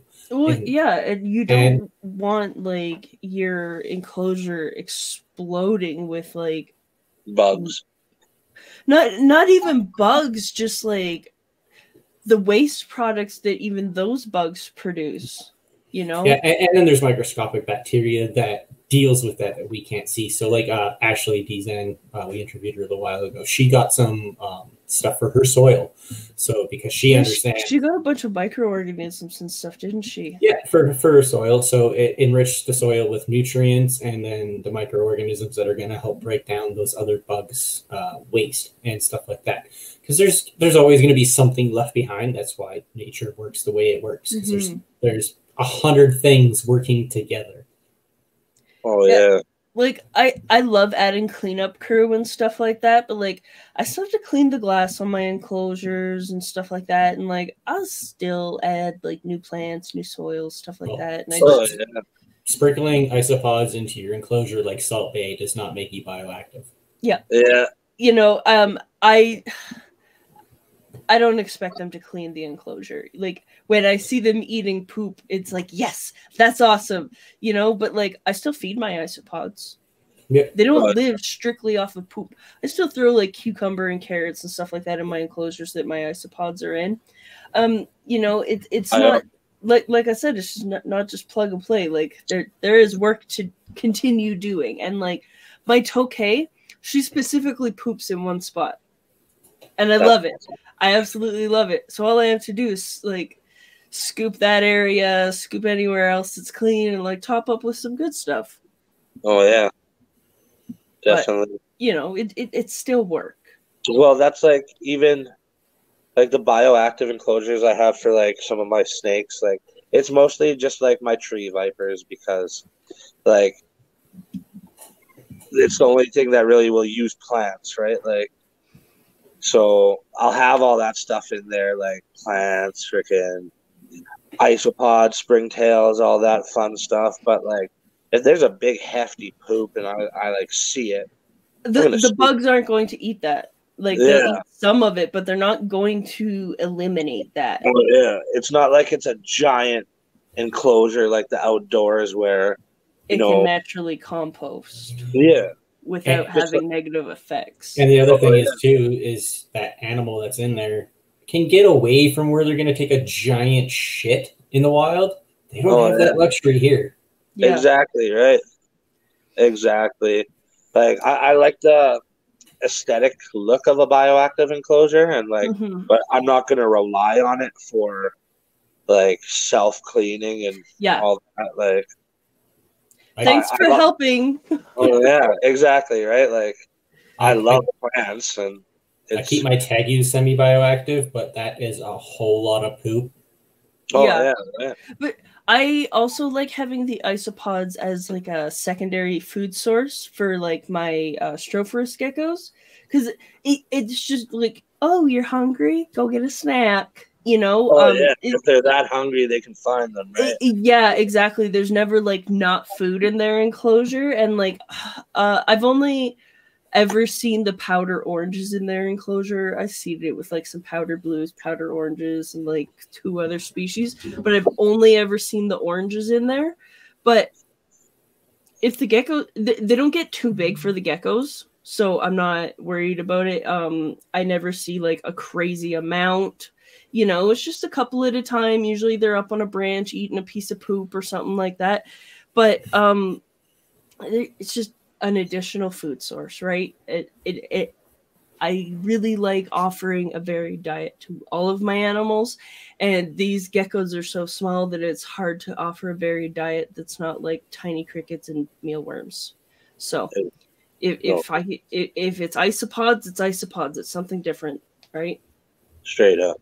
And something that they could naturally encounter in the wild. Maybe not that strain of isopod, but I'm sure there's isopods in Australia. There's isopods worldwide. Yeah. Like I see them in my backyard when I'm flipping logs and stuff like that. I showed the kids that Lily always finds slugs and names them like weird human names like Terry. That's hilarious. We had Terry the slug for like a whole day before I made her get rid of it. But you know.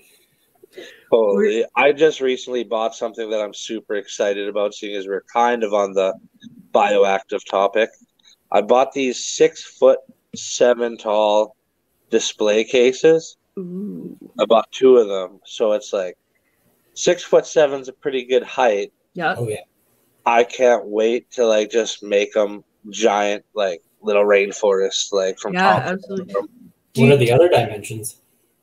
I think it's almost 2 feet wide. Well, 4 feet wide and then 2 feet deep, kind of. Those are big. Yeah. Oh yeah. Do you have an idea what species you're gonna end up putting up in them? Not yet. That's the thing. Like, I don't even know if I'm actually gonna put anything like reptiles in them yet. Like, that's a lot of height to try to regulate the temperature into. So well, that's what I was thinking, right? And like, sure, there's like, if I put a bush viper in there, like it's such a big enclosure where it's like I'm gonna lose this thing. Oh yeah, and like they're really good at like finding different hotspots. Like when they're cold, they'll go right up to the top, right? Yeah. But the thing is, it's like I have 2 of them, so I could even like put them back to back and almost make more of like a cube.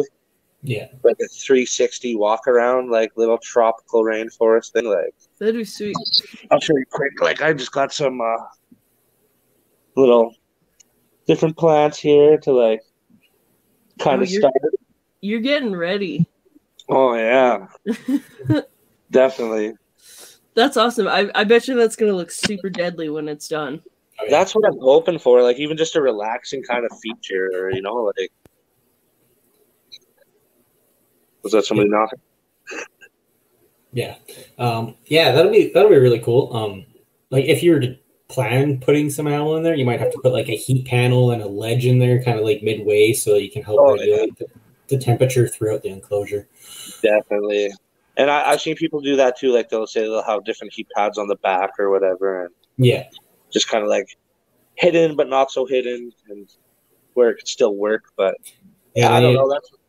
That's why I really want to like set the whole thing up and kind of have it really established before I think of putting anything in there, so I can like find the hot spots and the temperature and know what needs improvement. And it'd be kind of like a year-long project, but for establishing all the plants, because then you'd be able to find where the light's hitting, how hot's going to get in certain spots, how much light's getting towards the bottom, what the temperature is going to be, and how well the plants are going to root up in there. And because if I throw in 20 different kinds of plants and then half of them die, I'll want to know why they're dying or like how to keep them alive. Like it's going to be cool, but hopefully I can make some sort of ecosystem for it. Yeah, definitely. And like we have a lot of great plant distributors in Canada as well, so you know it's easy. I buy plants all the time. Well, that's like there's a couple here that like I have a lot of respect for. And like they run Species Canada, and Shan. Yeah, and Ivan there, they're wicked people, and they're super helpful in a lot of that stuff too. Like, I'm not the smartest person in the world, so like, they know a lot. I don't. I'm like, okay, here's my wallet, make it work, kind of thing, right? Welcome to the club. Me and Brandon are idiots. But. I'm kind of fibbing. I got some knowledge, you know. I wouldn't be doing half the stuff I do if I wasn't half smart at least. But well, the thing is there's a group of us, and everybody has their pros and cons in what they're doing. Well, So yeah, exactly. So I'm more specialized in Madagascar hognoses. I know more than the most person. So, and then you keep Venomous, and they keep all these other weird bugs and plants. Oh yeah, and so, that's the thing. Like when it comes to bioactives, they're like the people to talk to because they know what bug can live in what kind of climate and all that. Like, exactly. Like I'm not going to take like some super tropical isopod and throw it in my rattlesnake enclosure and think it's going to work out right. Like exactly. Yeah, actually, they also have some Strophoris too. They have the Strophoris elderi. I'm not sure how to pronounce it, but it's the jeweled gecko, and oh my god. Oh yeah, I think I've seen pictures of those ones. They're expensive as hell, and they're one of the few terrestrial Strophoris. Most are arboreal. So that's cool. Yeah, they're like they live on the ground and in the spinifex grasses and stuff like that, which is wild. And her enclosures are stunning. Like you are a gecko person, eh? Shut up. I'm only a Strophoris person. She just tells herself that now until she gets other species of geckos. I don't like other species of gecko. Okay, I don't like common species of geckos. Like, there is a leopard gecko in my house. Oh, yeah. And a tokay gecko? Hey, tokays are awesome. Yeah. Watch it or I'll throw her at you. Her name is Lady Satan. Awesome. And like she's not aggressive at all, but like she's a really fearful gecko, so like you'll walk in the room and she runs and hides. So like I don't fuck with her at all. I just try and let her live in peace. It's like, here's a container of bugs. When it's empty, I'll refill it. Here's my peace offering. Yeah. But like I can like if I need to handle her, I can handle her without her attacking me. Like she's never even gaped at me, you know? She squeaks and runs. That's it. You know? Like, she's the fucking pussy of all the fucking tokays. She just wants to be left alone, and I can fucking appreciate that. So I leave her the fuck alone unless I'm, like, redoing her enclosure. Fair enough. Yeah. She's usually hiding behind this one rock, and it's just like... You know, I look in the enclosure, I look how fat her tail is, and it's like, that's good enough for me. Oh yeah. You know, because like you really never see her, so like there's a hole in the rock, like, you know, just about that big that you can see through, and if she's in the right position, you know, I can see how fat she is, and you know, if she looks good, then I don't fucking care. Oh yeah. And, you know, she's never looked bad, but like her enclosure's like fully bioactive. She just shits in the one spot, all the bugs swarm to it. You know, if I notice the pile is a little bigger than I want it to, I just scoop it out. No. Done. But like it has I took a bunch of not moss. I don't know. I took some plant out of my garden and I like let it root inside and made sure it didn't have like any bugs and stuff like that. And then I threw it in her enclosure, and it's a great protective layer for all the isopods and stuff, and it really holds the moisture in that area. So, yeah, it's not the prettiest bioactive tank, but it seems to be kind of functional. So, and the bugs are thriving. Oh my god! Like if I want to seed a tank, I'll just take a scoop of dirt out of there. That's awesome. And I'll just throw it in whatever, and in like a month or two, I'll notice isopods wherever I put them. So that's awesome. Yeah, the tank is doing its thing. She never moves from behind a rock while I'm here. So whatever. She's big. She's healthy. That's all I care about. I don't need to stress her. Yeah, like I think I took her out like 6 months ago. Got a couple pictures and haven't fucked with her since. Besides like food and water. No doubt. Sorry, it's just getting kind of dark in here. I actually don't really handle any of my animals. I don't need to fuck with them. And like unless I'm doing cleaning, obviously, then I'll like grab them and put them in a little container or whatever. But there you go. My monitor's not a fan of it. He's like small and flighty, so he always shits everywhere and rubs his dicks all over me. So I just I benefit zero from pissing my animal off. Exactly, right? Every now and then the kids will hold the ball pythons, but even that's not very often. Fair. My kid just wants to hold Brandon's snake. Yeah. Oh my god. It's Gila. Okay. So what is the difference between a Gila monster and a beaded lizard? The beaded lizard will get probably about 10 times bigger than a Gila ever will. Is one more venomous than the other?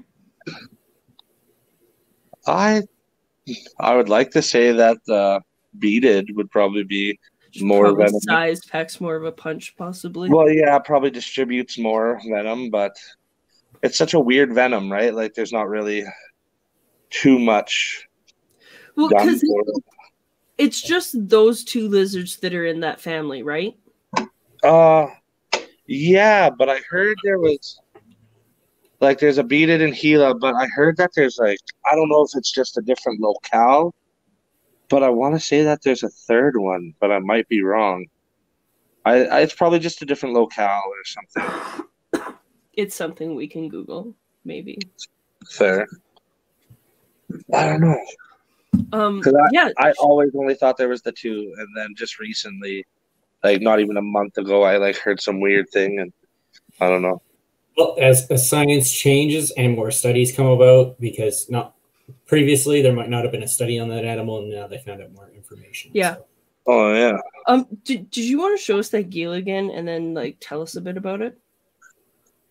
Sure. Sorry, I just Teach brought us it up. uneducated idiots, please.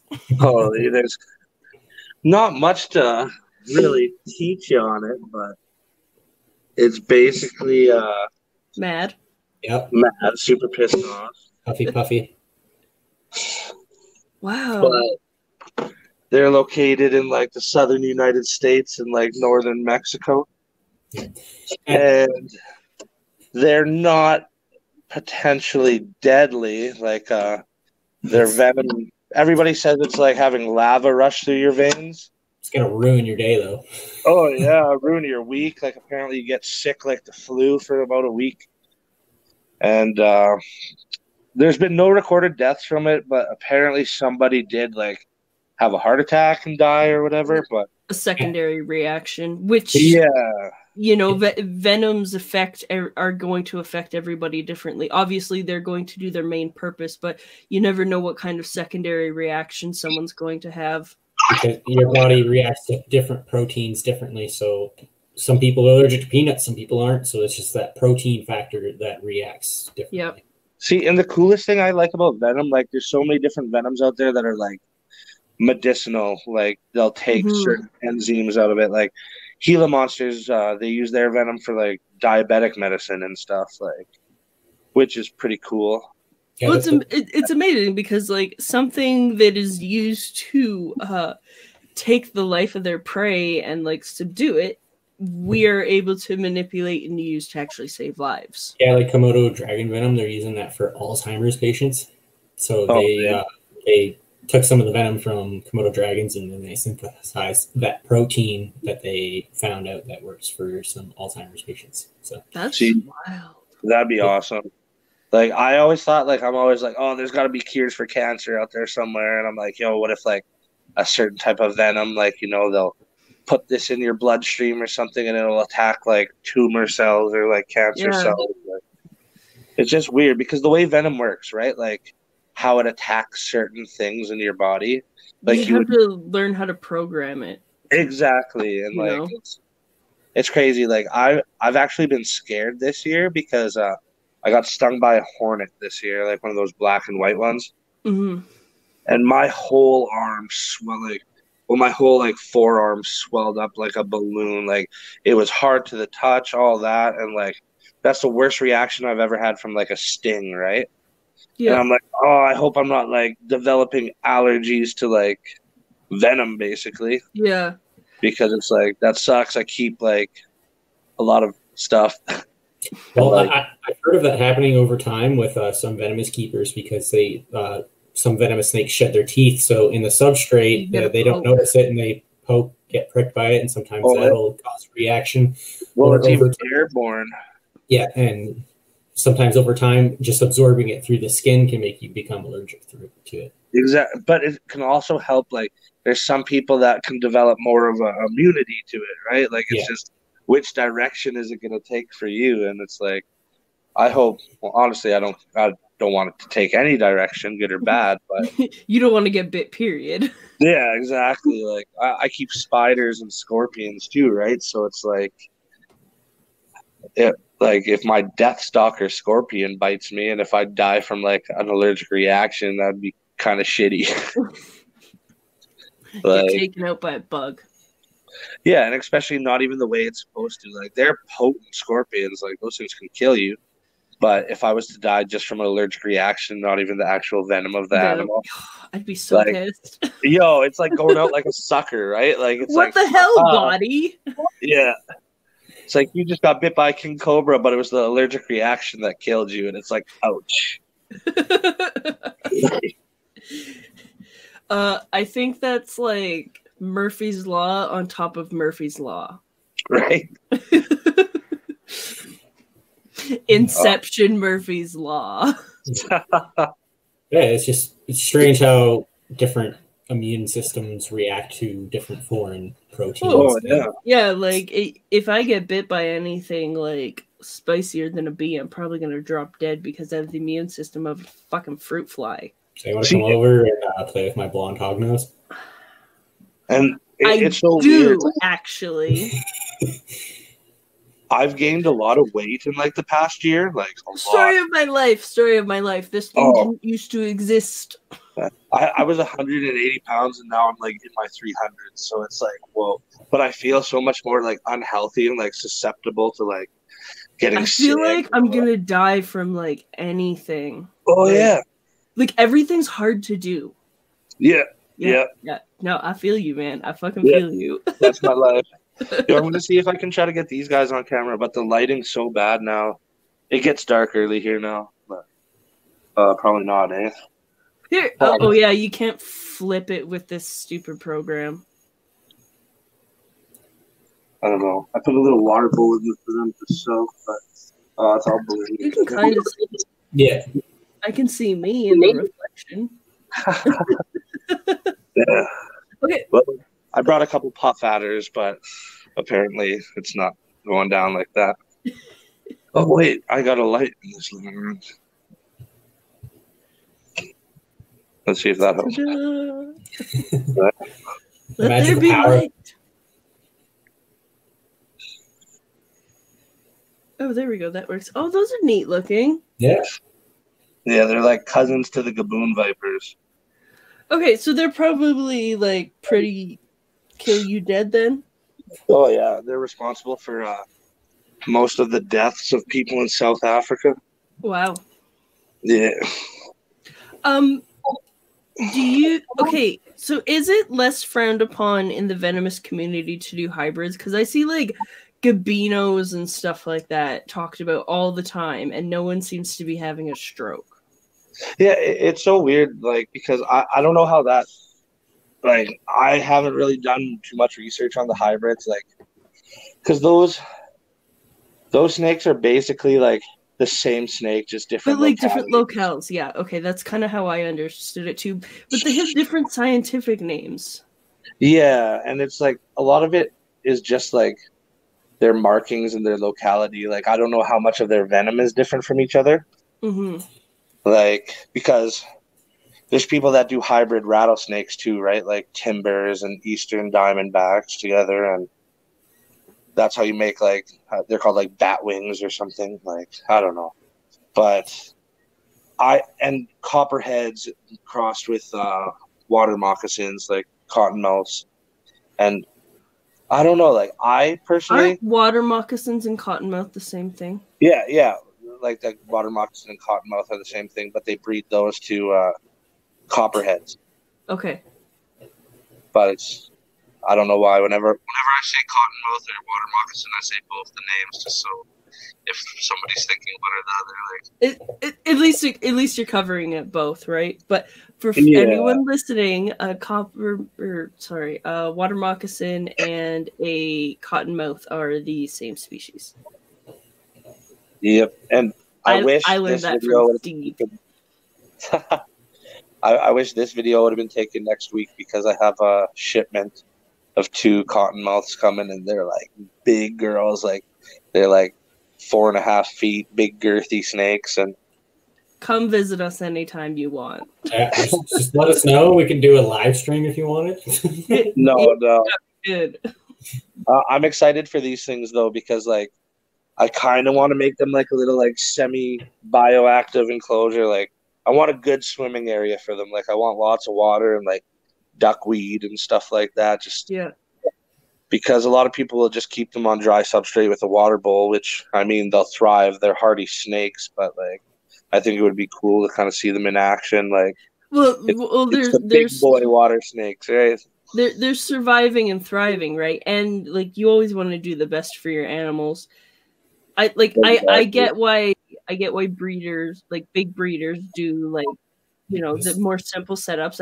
I get it. You know, I'm not knocking it, but like I think as like smaller keepers, if we have the resources to give the resources and space to give the animals more, I think that we should. Oh, definitely. That's how I feel about it too. Hey, do you guys know the copper trick? Yeah. I just saw that.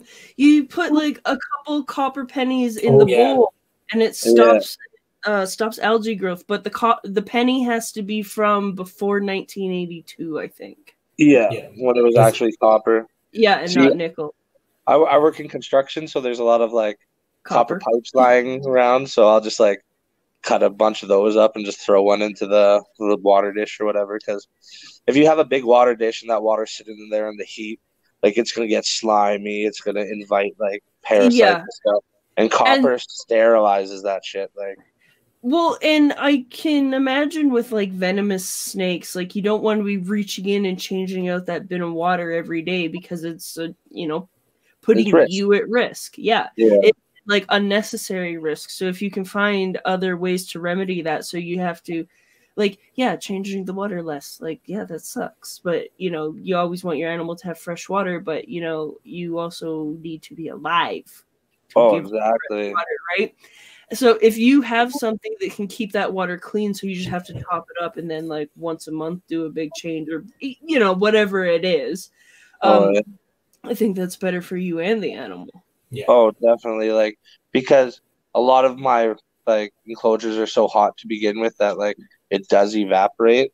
But like instead of like getting a mildew in there or anything, like just keep topping it up, and the copper just like sterilizes and oxidizes the water and all that. And it's just, to me, for me anyways, it's been awesome. Like I love it. Like everybody I talk to, I'm like, yo, the copper trick. Like, I saw it in some group. People were like having a stroke that there was like pennies in like some lizard's water bowl, and then someone commented that it like prevents algae growth and stuff like that. So I started looking into it and I was like, okay, that's actually kind of cool. If you think about it, a lot of natural water streams, waterways and stuff, they're all going to have natural minerals in them that are antibacterial.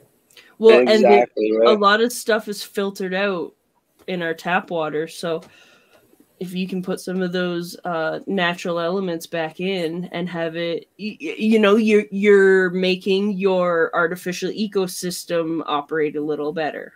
Yeah. Oh yeah, it's so crazy. Like there's so many like people are becoming so much more smart when it comes to keeping and owning reptiles and animals in general. The more people talk and the more the private captive community starts to cross over with like the professional and like zookeeping and stuff like that community. The more our two industries kind of overlap each other, the smarter everyone's going to get. More we can benefit. Yeah, exactly. The scientists and stuff aren't looking into advancing captive keeping. They're not. So we as the keepers are basically all just running big experiments, and we try new things every now and then. And if it works well, we typically report back to other reptile keepers in the community, right? And it has this real slow trickle down effect, but eventually the scientists and stuff are going to grab that knowledge and start to be able to add up their stuff to it. Yeah. Oh, yeah. That's the way I look at captive keeping anyway, is like all of us keepers are just running a series of experiments and finding out what works best because no one else is doing it except for us. Yep. Exactly.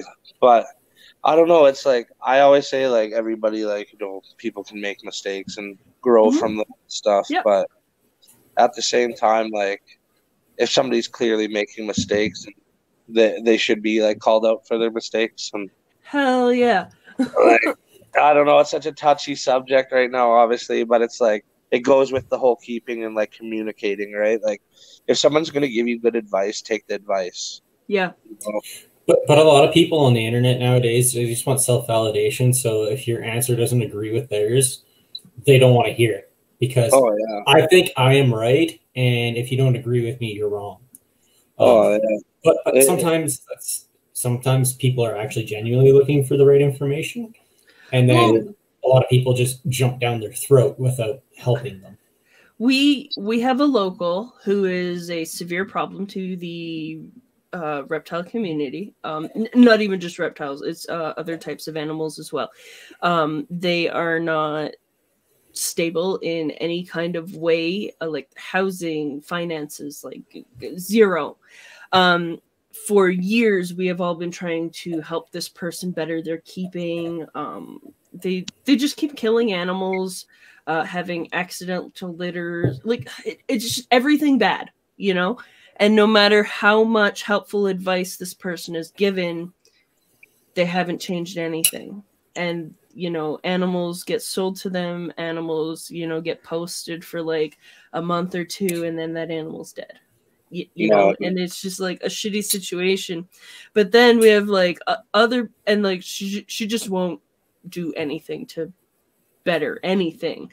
So we're all kind of mean to her, and like she's not allowed in any of the local groups on Facebook, or like I'm pretty sure I may possibly throw hands if I saw her at an expo or something, you know, like you know, it's just she's a hoarder, a flipper, an animal abuser, like all the bad definitions she has, you know.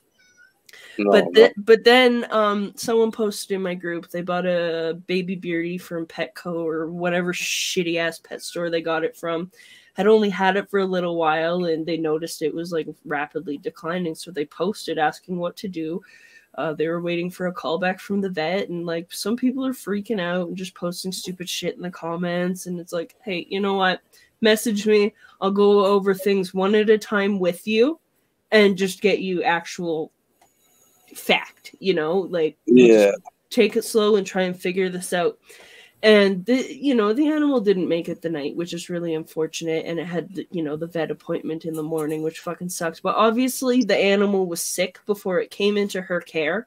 She cared enough to try and get medical attention, and while waiting for that medical attention, she was trying to find other things that she could do in the meantime. That's a fucking amazing keeper. Definitely. The animal still died, but it wasn't due to keeper error. Exactly. You know, and now they don't have that animal, but they're still messaging me asking how to find a reputable breeder, how to properly set up the enclosure, because they found out that they had been sold a bunch of fucking garbage, right? Yeah. Who the fuck sells a green reptile carpet anymore? Right. You know, but she's taking the time to learn to do things better for when she gets her next animal, so she can do it properly. You know, support someone in the community that's going to support her back. Yeah, and a lot of people who are starting to get into the hobby don't know any better because they go to Petland, PetSmart, these big box stores where they're supposed to be pet experts. Yeah, exactly. And yeah, they might know a thing or two about dogs, cats, rabbits, guinea pigs, sometimes birds.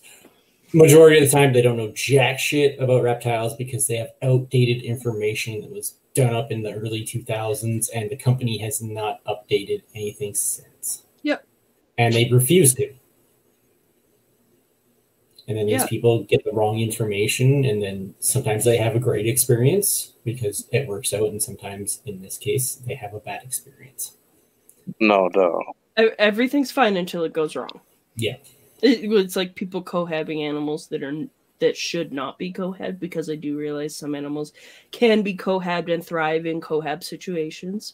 I do understand that. I am not talking about those animals, but like, you know, people cohabbing like bearded dragons and stuff like that. And then you have like people that are like on like certified animal boards that are selling like deformed animals, and you're like, what the fuck? Yeah. You cohabbed all those animals, they mutilated each other, and now you're just trying to fucking flog them off. Like, that is not how the community gets better. And like, you would expect better from like well-known members of the community. Yeah, that's true. It's just like every now and then, like, someone big really fucking disappoints you. Yeah. That's always the fucking worst. Oh yeah. Especially when it's a Or person you respect and stuff, and then just boom, it's like, Oh yeah, like, you know, you make friends with someone, you get along with someone real great, then they get exposed for like being pieces of shit, and you're like, oops. Oh yeah. Reverse that one. Oh yeah, and then, you know, you don't ever want to get dragged into other people's bullshit, which tends to happen. It's just word of mouth, right?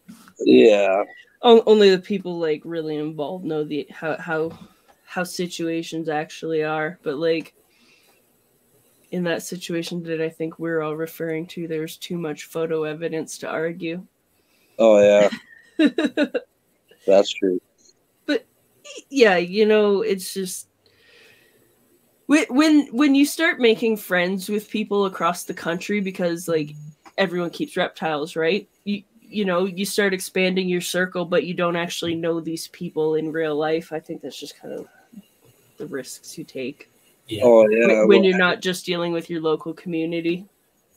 Anyone can like post pictures of whatever they want. Like, I can go post a picture on cleaning day and be like, oh, my enclosures always look like this. You know, like pristine. Like, man, there's times like if I don't go into my reptile room and like I'll come back in a day or two and like I'll notice a poop that wasn't there. It's like, oh, like, you know, it's not like it's been sitting in there forever, but it's like when it's noticed, it's cleaned, right? Like, well, the problem with social media is everybody posts the snips of their life that they want you to see. So all the high points.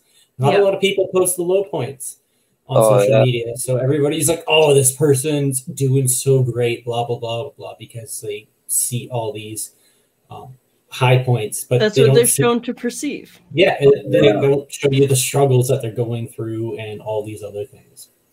Like, I can post you a video of like when one of my big snakes goes to the washroom. I'll be like, yeah, you know, this is the funnest part about keeping, right? Like, oh, Brandon had a fucking situation to deal with the other day. His wife's like, who pooped? Yeah, I have dogs and cats, so like, and a baby. So the first thing I think of was like, kind of smells like the dog might have shit on the floor. So the wife checks around the house, and no poop. Wasn't the cat. You check the cat litter boxes; they don't stink. Goes into the reptile room because I got a tegu in this bin behind me. He's in a sterile setup right now while his couple of scrapes and cuts that he has heal up, and yeah, he took a giant shit. Whole lizard covered in shit. So 10:30 at night, I'm putting him in the bathtub, hosing him off, hosing out the enclosure, sterilizing it, and all that fun stuff. It made my wife gag. Yeah, that'll happen, and especially like if your reptile room is like 80 degrees, right, or like high 70s. You walk in there and it's just fucking hot and humid in there to begin with or whatever, and just big steamer. Well, and the thing about like humidity is it like opens shit up in your nose that makes you smell more. Like if you fart in the shower, it smells worse than if you fart normally. It's because of the steam and like.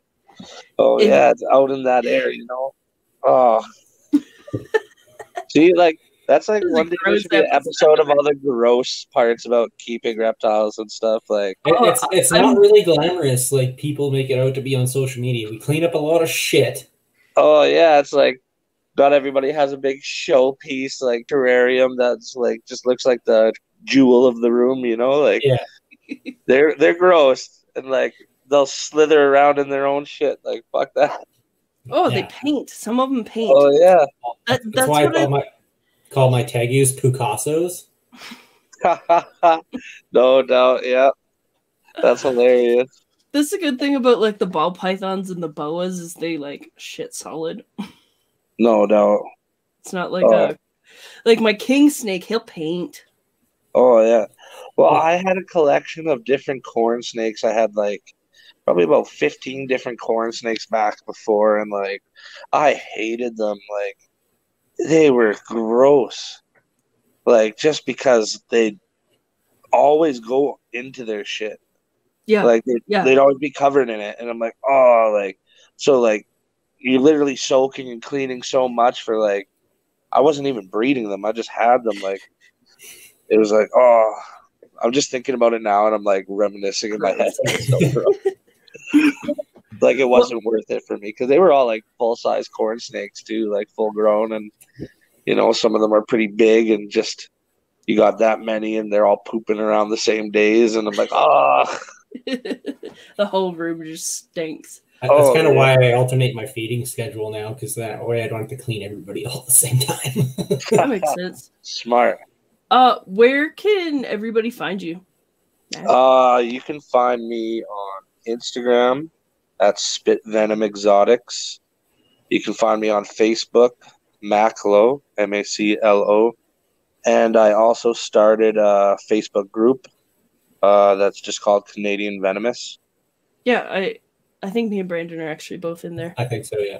Right on, yeah. That I just started recently, and it's just because there's not a Canadian Venomous group yet. So I'm like, oh, well, it would be nice to connect with more local people. Yeah. Well, and like, I like that group because it's another place to learn for me. Like, I'm in some of the American Venomous groups, and like, I just like learning about the animals themselves. Oh, yeah. So, you know, to be able to learn about some home turf animals is fucking fantastic. And like some people that I may know working with them is sweet. Yeah, and see people's different keeping techniques and stuff like that. Well, like I think my biggest interest is like how the Canadian Venomous hobby like really polices itself, because it seems like you guys do a good job. Oh yeah, we don't sell to anybody that we don't already know or like know of experience and stuff like that. Like, yeah, I'll give a shout out right now to my boys from Grizzly Exotics out of Ontario, and like I always get like high quality, like healthy animals from them, and like they're like everybody communicates. Like if you know you're in the hobby, like you're asking fellow hobby members, like, what do you think about this person? Who's this person? They're asking for this or that. Yeah, and we're all straight up honest, because last thing you want is you or one of your friends to sell a snake to somebody that's going to get bit and die because they're a fucking idiot. Exactly, right? So it's all like it's self-governed, but it's kind of nice because like everybody's being responsible.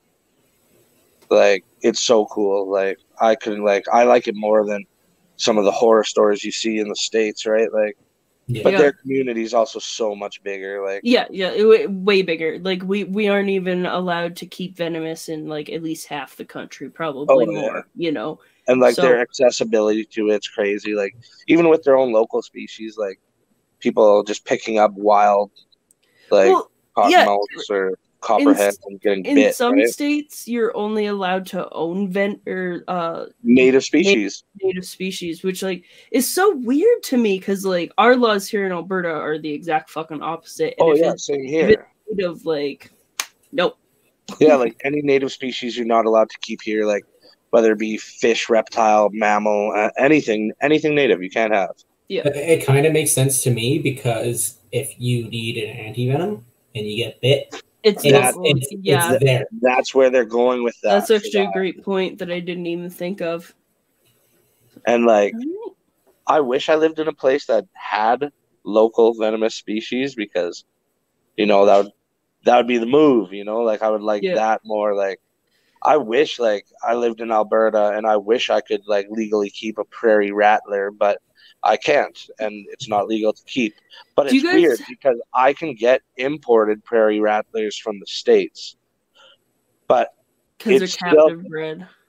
as captive bred or whatever. But it's kind of like, and that I would probably need paperwork for like our local laws to prove that it came from elsewhere. But then you would think it would almost be like an invasive species, right? Because if I bring a different locale over here, if it could thrive, like say if for somehow it got to Alberta and was in their wild population, like what if it changes up? Like I don't know. It's such a weird situation. Who knows how its genetics would affect? Oh yeah, because like prairie rattlers in Canada aren't going to be genetically 100% carbon copies as the ones down in the States. exactly. Like different developments over time of their species and all that. Mhm. Right? It's different The venom. small adaptations. Oh yeah. Yeah, because I've heard different locales of even the same species of snake will have different venom makeups because they need that development for what prey they are trying to eat. Exactly. Or like potential predators even, right? Like Just the small adaptations that make it slightly different. well, that's like there's that I forget his name. Oh, he's from Olympus Reptiles and he has a wild caught Western diamondback from a certain area and it's blood red. And like there are rattlesnakes out there that are red, but not like the Crotalus atrox, like not like a Western diamondback. And it's red, blood red. And like there's other lizards from that area too that are red. I don't know if it just comes from the soil or if it's like a genetic makeup, but like he's trying to prove out that red color, like trying to produce it. Prove a new gene. But it's cool because it's like if it's just from the locale, like, oh, this area is going to produce red animals, that'd be pretty sick. Like, but is it going to change the whole makeup too? Like, can you breed that one to a normal Western diamondback from wherever? And like, will it be then like normal or is the venom going to be different from like different localities? And like, I don't know. It's crazy to think about.